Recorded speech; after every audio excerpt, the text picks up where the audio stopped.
World War II did not just stay on distant battlefields. It arrived with astonishing speed at the heart of America's entertainment capital, the Hollywood motion picture studios, often glamorously referred to as the Dream Factories. Almost immediately after the attack on Pearl Harbor, the studios transformed from glamorous playgrounds of movie magic into bustling auxiliary military hubs. Bruce T. Torrance, in his book Hollywood, The First 100 Years, captured the scene vividly. Hollywood became a military camp. Within a day, studio trucks and drivers were transporting army troops and equipment. Studio arsenals were stripped of prop weapons and ammunition to fortify undersupplied posts along the West Coast. This sudden militarization reflected a nation abruptly thrust into total war, as Hollywood's vast facilities, previously used to craft illusions of adventure and romance, were now repurposed to support the defense of the Pacific Coast. The transformation extended far beyond mere logistics. Hollywood hunkered down, with its studios mobilizing firefighting equipment and nearby Malibu Beach, famous for its pristine sands and celebrity mansions, soon overrun with soldiers conducting drills and defensive preparations.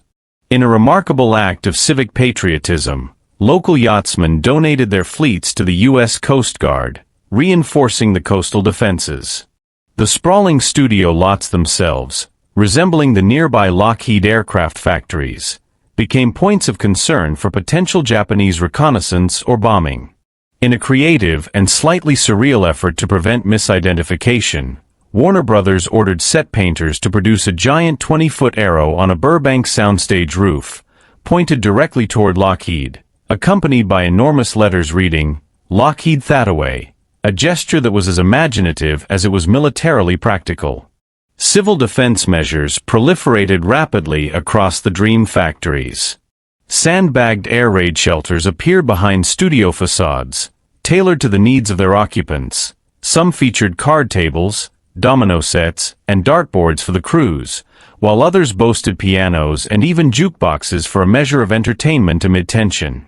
Shelters were frequently segregated, reflecting the rigid social hierarchies of Hollywood. Executives, stars, technicians, and extras often had separate bunkers. Yet, even amid these strict divisions, there was room for spectacle and showmanship.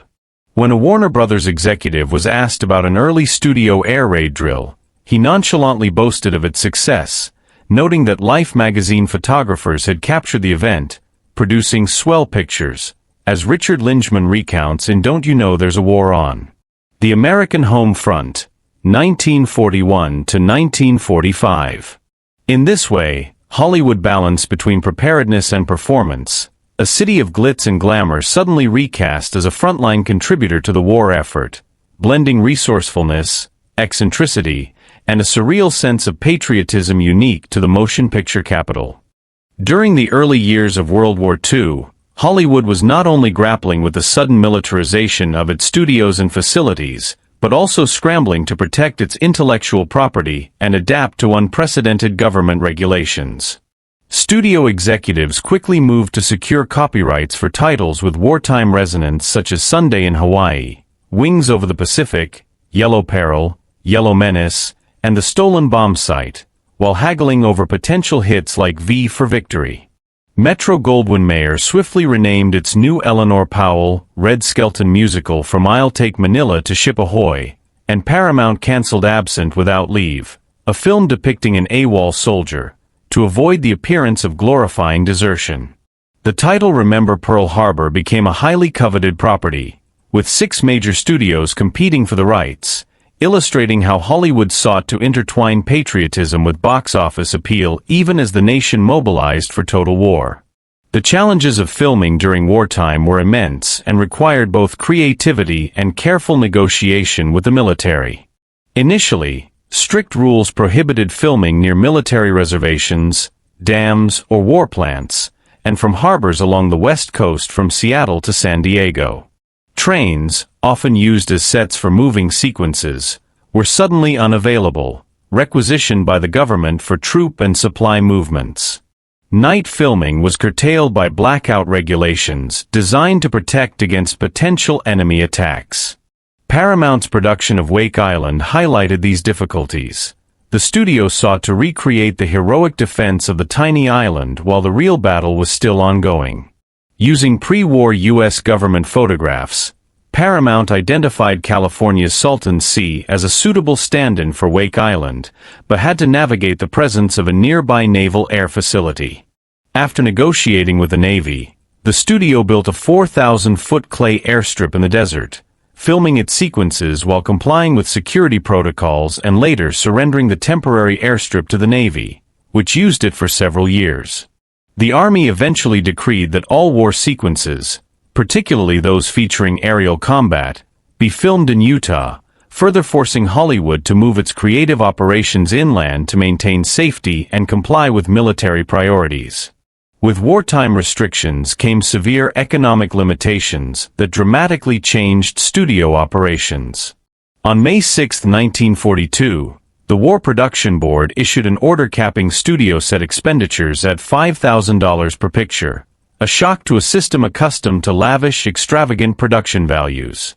Hollywood quickly innovated. Scenes were rehearsed extensively off-camera to minimize retakes. Still photographs replaced film for wardrobe and makeup tests, advertising trailers were eliminated, and scripts were stamped with slogans such as "Save paper, save your job." Sets were ingeniously adapted, wood substituted for concrete, asbestos simulated fire, and gas jets created the illusion of flames without risk. Expensive movable props, including ships and vehicles, were swapped between studios. Hardware was replaced with lightweight materials like plastic and glass, and even hairpins were carefully rationed, checked out, reused, and sterilized. These measures, though restrictive, kept movie production rolling, demonstrating Hollywood's ability to maintain both efficiency and spectacle under wartime austerity. Even financial concerns added stress to the industry. In October 1942, James F. Burns, director of the Government Economic Stabilization Office, announced legislation to freeze wages at $25,000 per year, with a total cap of $67,000 including expenses. While this proposal caused significant alarm among stars and executives, Congress ultimately rejected it, allowing some industry members to continue earning extraordinary salaries despite the ongoing war. By 1944, as many as 250 Hollywood employees earned over $100,000 annually, and 50 made more than $200,000, reflecting the persistent disparity between creative labor, executive power, and wartime resource constraints. In this extraordinary environment, Hollywood managed to balance patriotism, ingenuity, and showmanship, continuing to produce films that entertained, inspired, and supported the American war effort despite sweeping restrictions, rationing, and the ever-present shadow of global conflict. In the months leading up to the United States' formal entry into World War II, Hollywood was already grappling with the looming specter of global conflict, and the attack on Pearl Harbor merely accelerated changes that were quietly underway. Long before December 7, 1941, studios were experimenting with war-themed narratives, as illustrated by the multi-part adventure serial Aloha Means Goodbye, which appeared in the Saturday Evening Post in July 1941. The story, revolving around a fictitious Japanese espionage plot aboard a freighter traveling from Vancouver to Hawaii, became the basis for Warner Brothers' film Across the Pacific. Initially, the film even featured a Japanese attack on the Hawaiian Islands, but the events of Pearl Harbor rendered such a plot emotionally and politically explosive. Studio executives, keenly aware of public sentiment and collective grief, quickly relocated the story to the Atlantic coast and Panama. Charles Einfield, Warner Brothers' director of advertising and publicity, explained the reasoning behind the change. "We felt it wise to leave Pearl Harbor out of it, for all this can do is remind us of defeat." When Pearl Harbor did finally appear on screen, it was carefully framed, as in the early 1942 film A Yank on the Burma Road, where a single line delivered by the hero, "So they bombed Pearl Harbor, did they?" conveyed shock and disbelief without dwelling on tragedy, capturing the cautious tone studios sought to maintain. The upheaval in storytelling was only part of Hollywood's wartime challenges. personnel issues quickly became urgent. Japanese-American studio employees, many with years of dedicated service, were abruptly ordered not to report for work as the federal government decided their fate, leading to their forced relocation into internment camps. They never returned, leaving gaps in skilled studio labor. Simultaneously, the voluntary enlistment of prominent actors, including James Stewart, Clark Gable, and Henry Fonda, created a shortage of seasoned male performers. Opinions on these enlistments were divided. Some industry insiders and fans praised the actors for contributing to national morale both on screen and through military service, while agents and managers quietly lamented the loss of lucrative contracts and commissions. To mitigate these losses, studios recruited replacement actors, often men considered unfit for military service, who could fill roles but lacked the star power or experience of their predecessors. Casting war villains presented a different and equally complex problem. German antagonists were relatively easy to portray, thanks to an influx of European émigré actors who had fled Nazi persecution. Hollywood benefited from their availability, skill, and authentic accents. In Casablanca, 1942, for instance, Peter Lorre, a Jewish refugee from Hungary, delivered a chilling performance as Ugarte, whose murder of 2 German couriers sets the story in motion. Other refugee actors, such as S.C. Sakal as the waiter Karl, Konrad Veidt as Major Heinrich Strasser, and Austrian Paul Henried as Victor Laszlo, brought nuance and credibility to their portrayals of Germans or European anti-fascists, often drawing on their own experiences of persecution, displacement, or ideological commitment. By contrast, portraying Japanese villains became far more complicated after the internment of Japanese-American actors. Studios, suddenly deprived of an authentic talent pool, had to find alternatives. Chinese-American bit players were promoted to substantial roles, while Caucasian actors were often made up to simulate Japanese features. Peter Lorre, for example, played the sadistic Japanese agent Baron Akito in Universal's Invisible Agent, while Tom Neal portrayed the Americanized son of a Japanese diplomat in Behind the Rising Sun, 1943, with makeup and careful facial alterations creating the illusion. The exclusion of Japanese-American actors from significant roles not only reflected wartime prejudice and fear, but also highlighted Hollywood's willingness to manipulate identity and appearance to serve narrative demands, often prioritizing the urgency of propaganda and audience expectation over authenticity. By the early 1940s, Hollywood had become a microcosm of America's war effort, negotiating between patriotism, practical limitations, and the moral and ethical ambiguities of storytelling during conflict. The industry's responses, script rewrites, relocations of plot settings, personnel reshuffling, and creative casting solutions, revealed its capacity for adaptability and innovation under pressure, even as it mirrored the nation's anxieties, prejudices, and aspirations on screen. Movies, often seen as mere entertainment, were now also instruments of morale, propaganda, and national identity, carefully crafted to reflect, reassure, and inspire a society suddenly at war.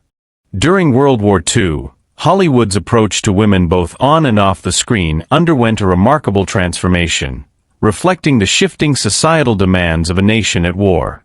The studios actively recast their glamorous actresses as patriotic symbols, portraying them not just as icons of beauty but as contributors to the war effort. Many of these stars embraced the opportunity wholeheartedly. Bette Davis, for example, played a central role in establishing the Hollywood Canteen, a venue where servicemen could mingle with entertainers in a supportive, morale-boosting environment.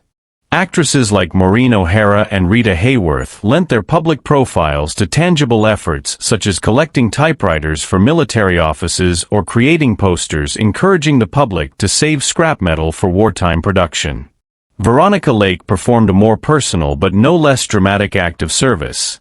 At the government's request, she cut her famous long hair to prevent young women working in defense plants from being injured by machinery, a sacrifice that profoundly damaged her screen career but underscored the real-life impact Hollywood could have on the home front. Beyond these practical contributions, actresses also became the pin-up girls whose images adorned the walls of barracks and lockers across the globe, serving as symbolic reminders of home and feminine charm. Ingrid Bergman, for instance, appeared on the cover of Yank magazine, providing morale and a touch of glamour to servicemen far from home. Despite these efforts, Hollywood's primary role remained entertainment, and during the early years of U.S. involvement in the war, audiences were desperate for diversion, laughter, and reassurance. Comedy quickly became a vital outlet, exemplified by Universal Studios' success with Bud Abbott and Lou Costello. Their 1941 film Buck Privates portrayed the duo stumbling into an Army induction center, combining slapstick with patriotic music performed by the Andrews Sisters in WAC uniforms, such as the hit song Boogie Woogie Bugle Boy from Company B. Over the next 10 months, Abbott and Costello produced 3 more films, in the Navy, Keep 'Em Flying, and Hold That Ghost, blending music, comedy, and military themes to maintain audience engagement and morale. Bob Hope, too, became a wartime comedic touchstone. In Caught in the Draft, 1941, he lampooned the anxieties of Hollywood stars and ordinary Americans alike, portraying a man attempting to dodge conscription while inadvertently enlisting himself, his agent, and his assistant. Not all comedies, however, were successful in their time. To Be or Not to Be, 1942, starring Carole Lombard and Jack Benny, tackled the dark and immediate horrors of Nazi-occupied Warsaw. Though it was a brilliant farce, audiences were not ready to laugh at the tragedy unfolding in Europe. Lombard's untimely death in a plane crash while returning from a war bond rally profoundly affected her husband, Clark Gable, who soon enlisted in the Army Air Forces and flew combat missions, demonstrating how the Hollywood war effort extended beyond the screen. Animation also proved indispensable, both for comedy and propaganda. Walt Disney's Der Führer's Face, 1942, featuring Donald Duck as a beleaguered Nazi, combined humor with pointed criticism of the enemy, winning an Academy Award and highlighting how cartoons could serve dual purposes: entertainment and morale-building education.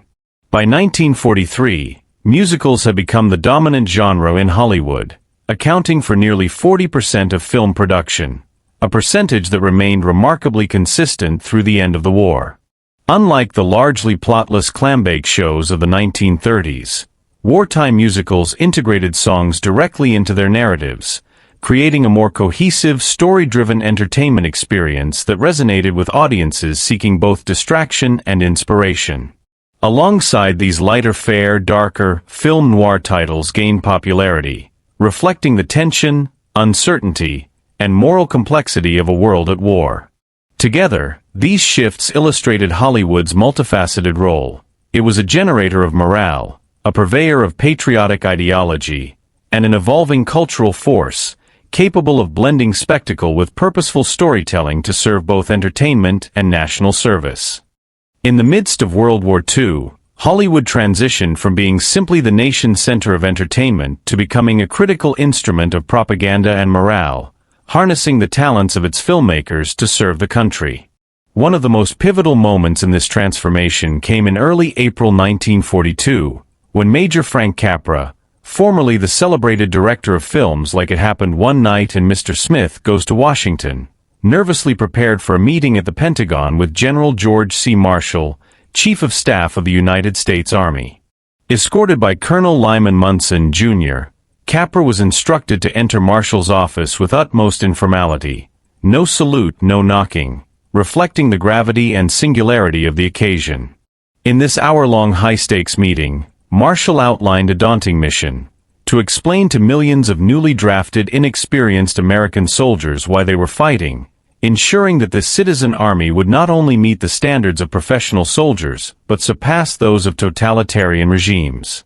Capra, initially daunted by the prospect, having no documentary experience and only himself in the film section, soon conceived a stroke of genius: to turn Leni Riefenstahl's Triumph of the Will, the iconic Nazi propaganda film, on its head by using its footage to inspire American troops to confront and defeat Hitler's forces. This vision birthed the legendary Why We Fight series, which, despite bureaucratic obstacles within the Army Signal Corps, effectively blended education, motivation, and cinematic craft. Capra was not the only filmmaker contributing to the war effort. Louis de Rochemont brought newsreel techniques to the feature-length documentary The Fighting Lady, 1944, which vividly portrayed life aboard an aircraft carrier, later revealed to be the USS Yorktown, and earned an Academy Award for Best Documentary. John Huston, meanwhile, produced The Battle of San Pietro, 1945, an uncompromising, harrowing portrayal of the Liri Valley battle in Italy. The film eschewed traditional patriotic sentiment, showing the grim realities of war and the human cost, culminating in the haunting sight of soldiers' dog tags nailed to rough wooden grave markers. While initially banned for being pacifistic, the film was later endorsed by General George C. Marshall for training soldiers, reflecting the Army's eventual recognition of the need for honest depictions to prepare troops mentally and emotionally. Huston continued this honest portrayal of wartime experience with Let There Be Light, 1946, documenting psychological rehabilitation for soldiers, a film suppressed by the Army until 1980. Similarly, The Best Years of Our Lives, 1946, explored post-war adjustment, spotlighting real veteran struggles, including Harold Russell, a double amputee whose courage earned him dual Academy Awards and symbolized the resilience of returning servicemen. Beyond filmmaking, Hollywood mobilized to support the troops through organizations and entertainment venues.